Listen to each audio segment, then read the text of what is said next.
All right, Beijing ramping up its efforts to sow division among Americans because, get this, a new report, well, fake text messages, social media posts about a national lockdown ordered by the president were amplified by Chinese operatives in an apparent effort to widen deep political polarization in the U.S.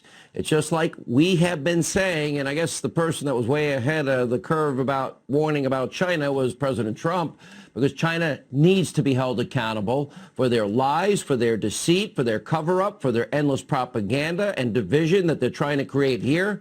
Remember, China, they restricted travel inside of their own country, either in and out of Wuhan province. Couldn't travel to any other part of China or to Wuhan if you were in another part of China. But they left the world wide open and vulnerable to international travel out of Wuhan province. They knew the severity of this.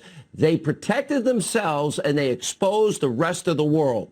They muzzled whistleblower doctors. They even cornered the market for key medical supplies and hoarded them. And as we reported last night, even worse, they're now price gouging on top of every other evil and horrific thing that they did in this process. Thankfully, the president, he's taking aggressive actions to keep Americans safe here and abroad when it comes to Beijing or any other rogue actor around the world. Like, for example, tonight, Iran.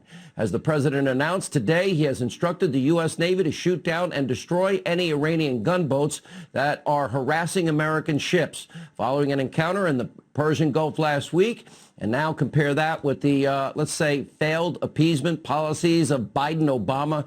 They're the guys that dropped $150 billion in cash and other currency in the tarmac to the Iranian mullahs, shouting death to America, death to Israel, burning our flags, burning Israel's flag, weakening America's standing in the world, and still chanting death to America.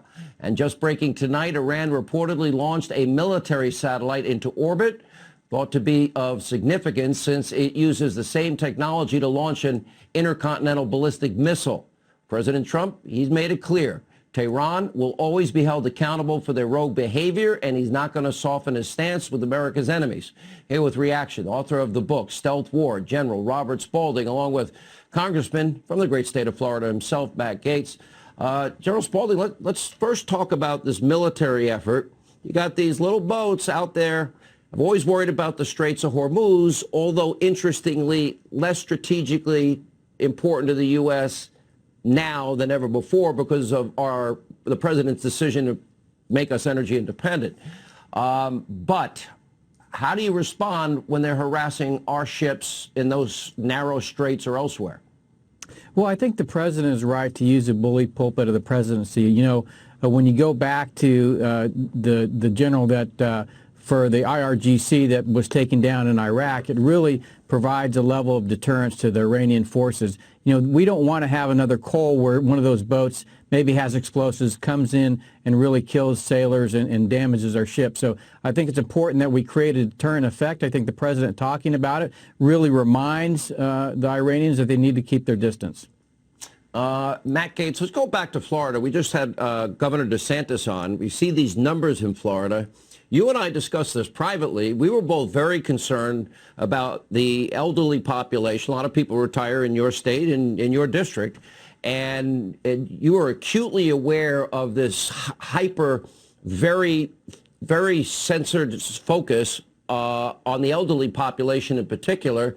It seems to, by these numbers, be paying off big time.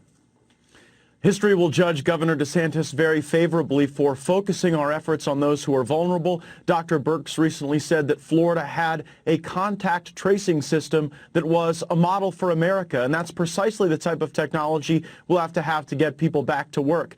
As it relates to Iran, Sean, the United States doesn't seek a war with Iran. Such a war would certainly be lost by Iran, but the winner would undoubtedly be China. And under President Trump's doctrine, we're not going to engage in endless foreign wars, but we will take out terrorists. And so the message is very clear to any Iranian official that would engage in terrorism: either get your act together or get prepared to meet General Soleimani. That's a good line, too.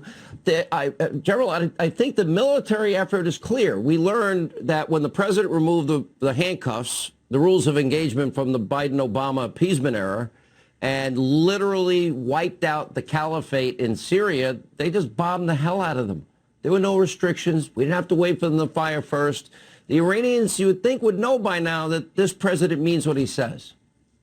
Well, I think they're clearly grasping it, and I think it's good for the president to remind them to use the bully pulpit of the presidency to remind them that if they do things, that there would be repercussions. You know, you're correct in that we haven't always done that in the past, and it's good to see this president actually stand up and take action and then back that up with words, because words from his presidency can actually be a deterrent. It's not going to be hard, Matt Gaetz, to take out those gunships that they're using to taunt our American sailors, our American flagged tankers that are in the region. I don't think that American blood should be used to avenge foreign oil or foreign vessels, but where Americans are in danger, the president has been very clear that he will respond. And again, I appreciate the fact that the Trump doctrine is one that does not seek to engage us in yet another forever war, but we take action swiftly and we reset deterrence. We've done this not only with Iran, but we've also done it with Syria.